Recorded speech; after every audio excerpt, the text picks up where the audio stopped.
Hello friends, कसे आहात मित्रांनो? आज आपण घेत आहोत standard 9 subject mathematics part 2 means geometry chapter number 5 quadrilaterals. त्यामध्ये मित्रांनो प्रॅक्टिस सेट 5.5 जो शेवटचा उदाहरण संग्रह तो आपण सुरुवात करत आहोत. त्यामुळे व्हिडिओ शेवटपर्यंत बघा आणि आधीचे व्हिडिओ पाहिले नसतील प्रॅक्टिस सेट 5.1, 5.2, 5.3, 5.4 तर त्याची लिंक जी आहे ती डिस्क्रिप्शन बॉक्समध्ये दिली आहे. त्यावर तुम्ही नक्की बघा. आणि जर मित्रांनो या चॅनलवर नवीन असाल चॅनल सबस्क्राईब करायला विसरू नका. सोबतचं बेल आयकॉनचं बटन प्रेस करा जेणेकरून तुम्हाला पुढील सगळे अपडेट्स मिळतील. Chapter number 5 quadrilaterals.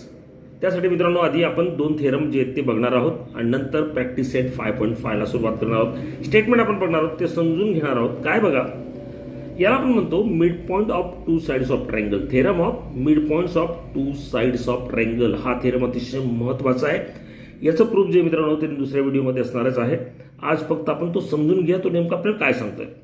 The line segment joining the mid points of any two sides of a triangle is parallel to the third side and is half of it. म्हणजेच काय, आता मित्रांनो ABC हा ट्रायंगल आहे, त्याच्या 2 side समजा AB आणि AC या 2 साइड्स आहेत आणि P ABचा मिड पॉइंट आहे आणि Q हा ACचा मिड पॉइंट आहे. मिड पॉइंट म्हणजे असं आपल्याला दाखवता येईल. ओके, जर आपण ही जोडली PQ जोडला तर ही PQ जी तिसरी साइड आहे म्हणजे BC हिला तो कसा असतो, पॅरलल असतो आणि हाफ ऑफ इट म्हणजे इच्या तो निम्मे असतो. लक्षात घ्या, एक ट्रायंगल काढला, त्याच्या 2 साइडचे 2 मिड पॉइंट्स घेतले आणि ते जर जोडले तर ती जोडणारी जी रेषा आहे, जी लाईन आहे, this line is parallel to third side and half of it त्याच्या निम्मे एवढी असते. म्हणजे समजा BC जे 10 असेल ना फ्रेंड्स आणि P आणि Q मिड पॉईंट असतील तर ऑब्व्हियसली हा येणार 5. हे लक्षात घ्या. हे आपल्याला सांगतो theorem of mid points of to sides of triangle. आणि त्याचा कॉन्व्हर्स पार्ट काय तो पण आपण लगेच बघूया. If a line drawn through the mid points of one side, suppose friends हा ABC हा एक ट्रायंगल आहे आणि समजा हा P जो आहे ना हा मिड पॉइंट आहे ABचा, म्हणजेच AP एवढं अंतर असणार आहे, इकडे सुद्धा PB एवढं अंतर असणार आहे. One side of a triangle and parallel to the other side. आणि इथून एक लाईन काढली आपण जी पॅरलल आहे BC ला.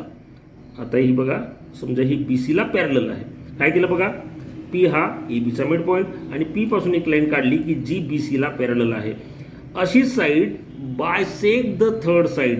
ही जी तिसरी साइड आहे इथे AC हिला बायसेक्ट करते, म्हणजे तिथे सुद्धा मिड पॉइंट येतो. मग हा जर Q काढला तर लक्षात घ्या हा Q बरोबर काय येतो, तर मिड पॉइंटच येतो.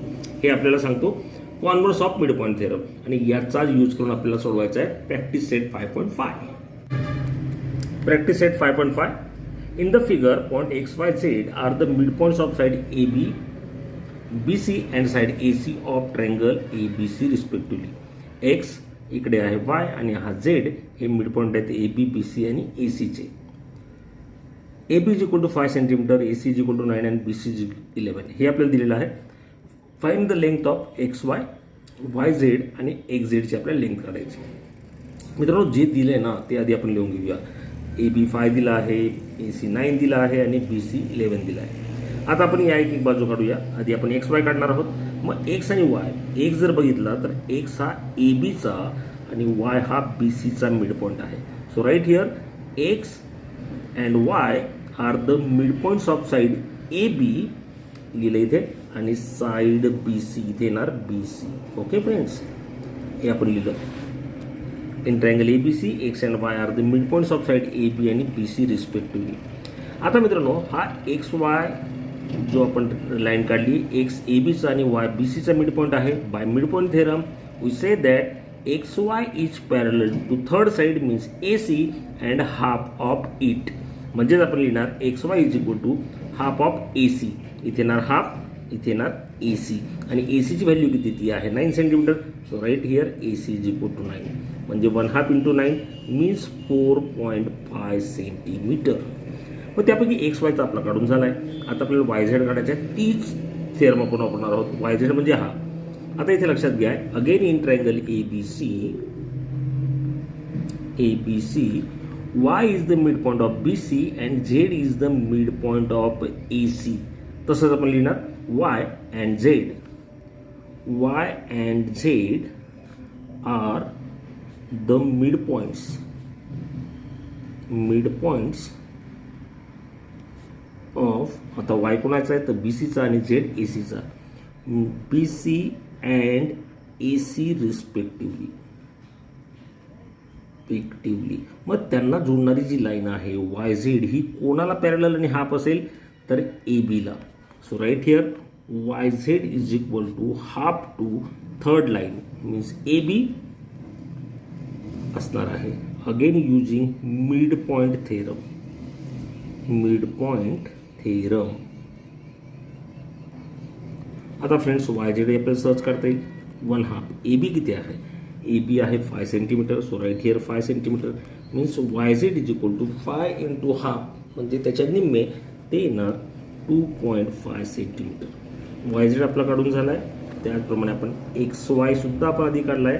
आता आपल्याला काढायचं आहे एक्स झेड. आता एक्स झेड काढण्यासाठी एक्स कोणाचा मिड पॉईंट येतो ए बीचा आणि झेड कोणाचा आहे तो ए सीचा. ते आपण लिहिणार in triangle A B C. In triangle ABC, X is the midpoint of AB and Z is midpoint of AC. So X and Z are the midpoints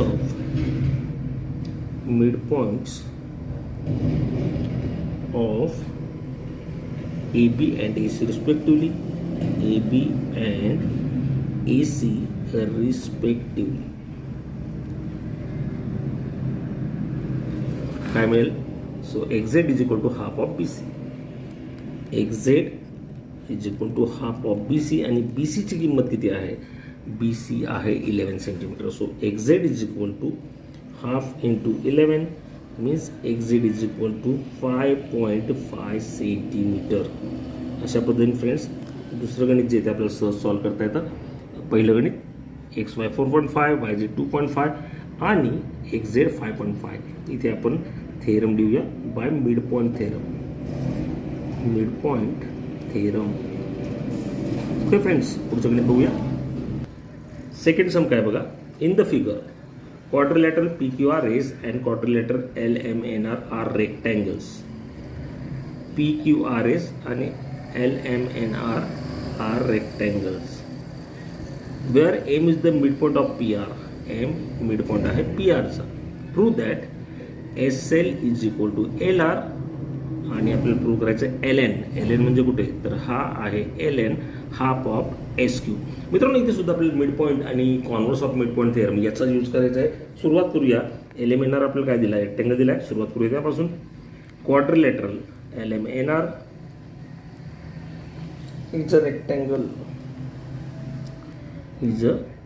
rectangle आणि मित्रांनो हा जर रेक्टेंगल असेल तर त्याच्या अपोजिट साईड कसे असतील ते असतील parallel. Seg L M therefore segment L M ही पॅरलल असेल सेगमेंट आर एनला. जर हा रेक्टेंगल आहे तर एल एम आणि आर एन पॅरलल असतील. सेगमेंट आर एन हे तुमच्या लक्षात आलं असेल कारण की opposite sides of rectangle are also parallel. आता friends L M parallel R N आहे म्हणजेच काय L M parallel R Q सुद्धा असेल कारण की तीच ती रेषा आहे.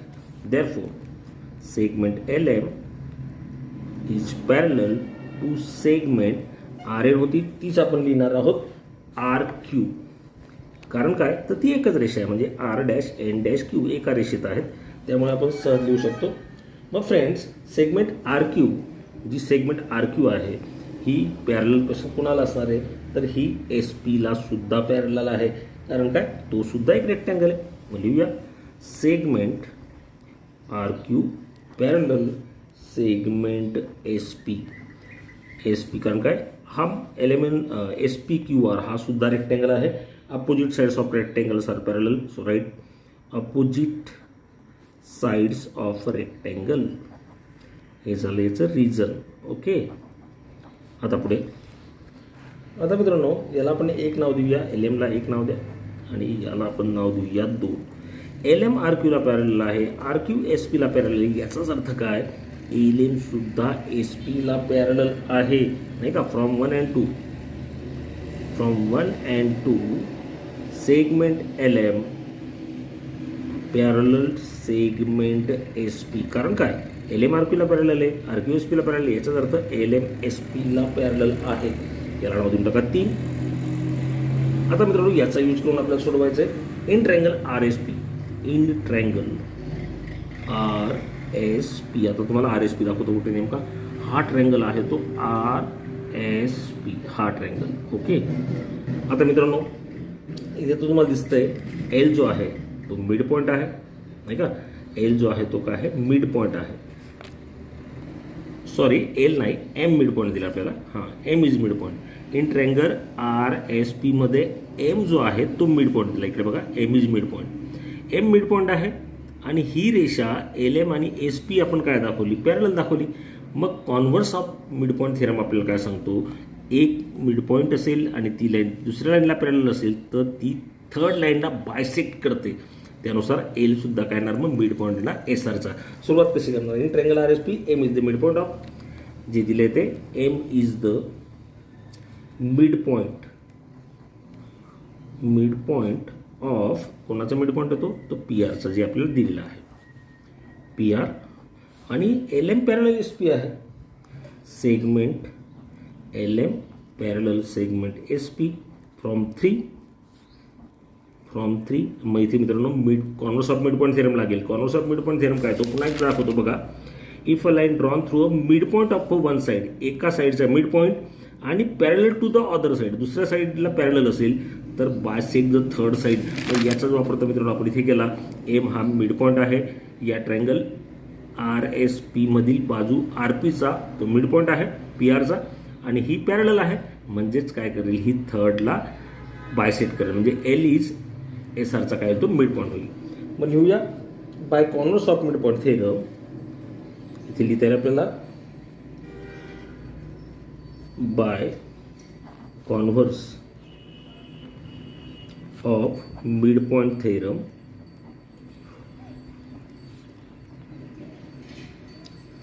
काय म्हणता येईल आपल्याला माहिती आहे, L is mid point of S R. L is the mid point of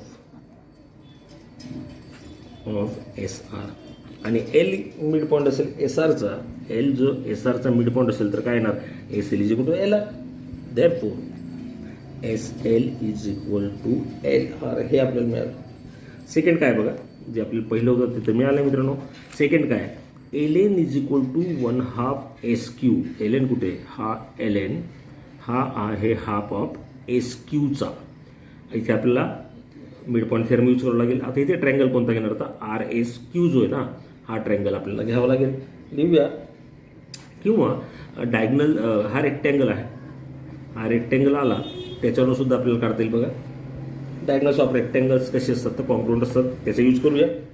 second, diagonals of rectangle are congruent. मित्रांनो डायगनल्स कॉन्ग्रुएंट असतात, कॉन्ग्रुएंट असतात रेक्टँगलचे. रेक्टँगल आपला मोठा पी क्यू आर एस, त्याचे डायगनल कोणते येतील तर एस क्यू आणि पी आर हे कॉन्ग्रुएंट आहेत. Therefore right here S Q is equal to P R. And इथे जर बघितलं तर L N is equal to R N. हे दोन डायगनल आहेत. L N is equal to दुसरा कोणता येणार, एल एन आणि एम आर. याला नाव द्या 4 आणि याला नाव द्या 5. आता फ्रेंड्स, नाव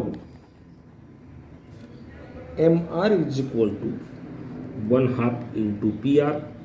बघा लक्षात घ्या, एम आर हा जो एम आर आहे हा 1/2 ऑफ पी आर. कारण काय, M is the mid point of P R आपल्याला दिले, त्यामुळे आपण लिहू शकतो M R is equal to 1/2 P R. मग याच्यावरून याची किंमत बघा, एम आरची किंमत काय एल एन आणि पी आरची किंमत काय तर ती आहे एस क्यू. मग त्यामुळे आपल्याला असं सहज लिहिता येईल, L N is equal to M आरची किंमत टाकतोय L N is equal to 1/2 into P R. काय केलं, एम आरची किंमत येणार टाकली फ्रॉम 5 आणि नंतर L N is equal to 1/2 P R. P आरची किंमत काय आहे ती आहे एस क्यू फ्रॉम 4. आणि हेच तर आपल्याला प्रूव्ह करायचं होतं, L N is equal to half of S Q. I hope friends हे तुम्हाला कळालं असेल. मित्रांनो थर्ड आणि फोर्थ सम आपण पुढच्या व्हिडिओमध्ये घेऊया. तोपर्यंत टेक केअर.